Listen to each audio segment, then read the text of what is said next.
Chifuheman and Ayadria, this year, or Mafasha, one way D, any to uncle. Afidian won't swear the Ashaso, Ebra, Ecoson, Watonsa, Ed a frail, Saberima, Eduda, Quotosomi and Sa, or no, any or Henia or Share this year, or was Asanankese so were Poyamantam no emo. Ebra and Nakasano and Anadia to just say, my Japadebi or Honomoa, not a Chifuman, Edia. And Penifua won't ebedi won so ya brofono efa edeko ye sabre die e nwa be hia se abrofi wo besan so de Chifuman ye japade asan abrewo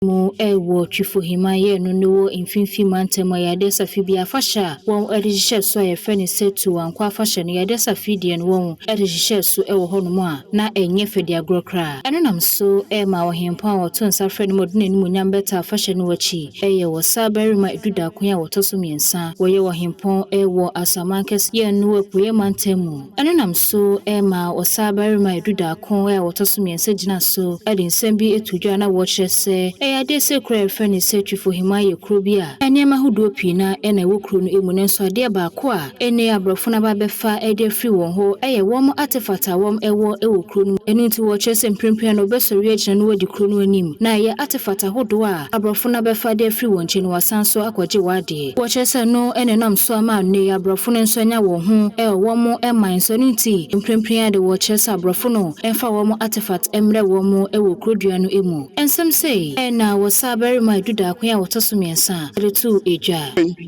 ya hinkro wobika ba ko mienu bi aka wo se mehwe yeka na sipi isanse enye politics nko na edi yenya abrofo nso ayi bi pa na aha eye kwa bibi e friend artifacts akwasem ya bi tutu afri asase we so no we deal enim ye di eche nam de ade abre yes no na almost the be tourist centers of krum we buche ho the giska omo fa de abre ekasa no wachi no na Chief McDairy enso edi ensem sei eka ho. Today we gather not only to commemorate our past but to actively explore the theme unlocking developmental potentials through festival. A festival like this is a powerful engine for development. It brings together our most valuable assets, our people, our culture, our entrepreneur spirit, and our collective goodwill. Ne krakra mu no na wonumunyamfo kwabena ansu amponsa enso edi ensem sei etwato. In fact, the MP and DC so say aha opportunities were say